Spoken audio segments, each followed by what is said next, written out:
Camarade président Vladimir Poutine, camarade président chef d'État africain, camarade chef de délégation, bonjour. C'est un honneur pour moi ce matin donc de prendre la parole ici et de vous passer donc le salut fraternel du peuple du pays des hommes intègres.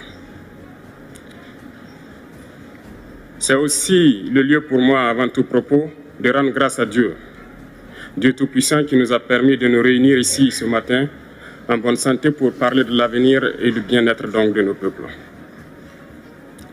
Je m'en vais m'excuser auprès des anciens que je pourrais vexer dans mes propos à venir. Africanité oblige, les droits d'aînesse, je me dois de m'excuser.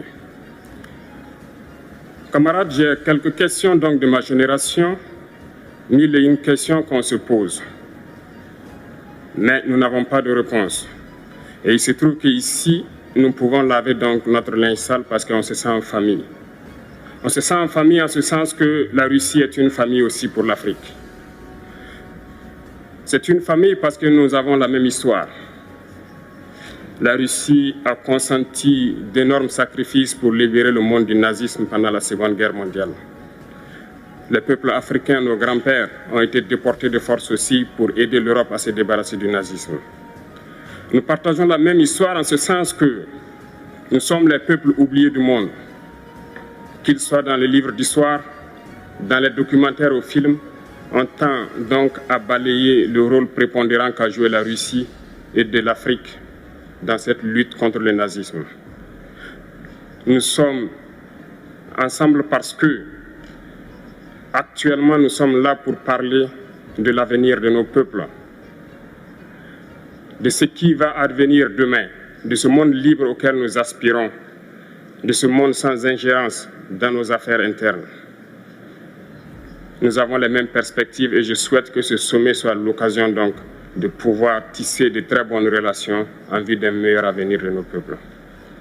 Les questions que mes générations se posent sont les suivantes, si je peux me résumer, c'est de ne pas comprendre comment l'Afrique, avec tant de richesses sur notre sol, avec une nature généreuse, de l'eau, du soleil en abondance, l'Afrique est aujourd'hui le continent le plus pauvre. L'Afrique est un continent affamé. Et comment se fait-il que les chefs d'État traversent donc le monde à mendier? Voici des questions que nous nous posons et que nous n'avons pas de réponse jusque-là. Nous avons l'occasion de tisser de nouvelles relations. Et j'espère que ces relations puissent être les meilleures pour donner un meilleur avenir à nos peuples. Ma génération me charge aussi de dire que, par ce fait de pauvreté, ils sont obligés de traverser l'océan pour essayer de rallier l'Europe. Ils meurent dans l'océan. Mais que prochainement, ils n'iront pas traverser parce qu'ils viendront devant nos palais pour chercher leur pitance quotidienne. Pour ce qui concerne le Burkina Faso, aujourd'hui, nous sommes confrontés depuis plus de 8 ans à la forme de manifestation la plus barbare, la plus violente du néocolonialisme, de l'impérialisme. L'esclavage qu'on tend encore à nous imposer. Nos dévanciers nous ont bien appris une chose. L'esclave qui n'est pas capable d'assumer sa révolte ne mérite pas que l'on s'apitoie sur son sort. Nous ne nous apitoyons pas sur nos sorts, on ne demande pas que quelqu'un s'apitoie sur notre sort. Le peuple burkinabé a décidé de lutter contre le terrorisme en mesure de relancer son développement. Dans cette lutte, des vaillants peuples, des vaillantes populations se sont engagées à prendre les armes face au terrorisme, ceux que nous avons affectueusement appelés les VDP, des volontaires. Nous sommes surpris de voir les impérialistes traiter ces VDP de milices et de tout type. C'est décevant, parce qu'en Europe, lorsque des peuples prennent les armes pour défendre leur patrie, on les traite de patriotes. Nos grands-pères ont été déportés pour sauver l'Europe. Ce n'était pas avec leur consentement, contre leur gré.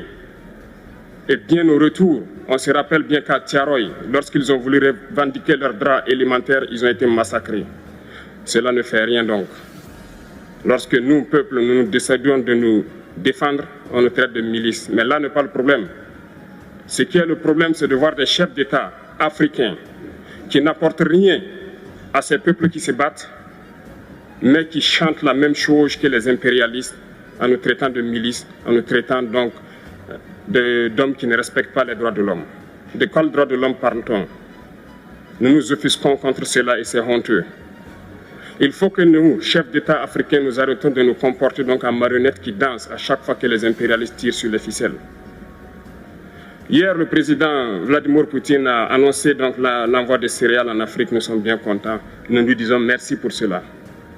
Mais aussi, c'est un message passé à nous, chefs d'État africains, parce qu'au prochain forum, nous ne devrons pas venir ici sans avoir assuré, pour ceux qui ne connaissent pas la guerre, l'autosuffisance alimentaire de nos peuples. Nous devons prendre l'expérience de ceux qui ont pu déjà atteindre cela en Afrique, tisser de bonnes relations ici et tisser de meilleures relations avec la Fédération de Russie pour pouvoir assouvir les besoins de nos populations. Je ne serai pas peut-être long, le temps imparti est très court. Nous sommes obligés de nous arrêter à un moment donné. Mais je voudrais terminer en disant que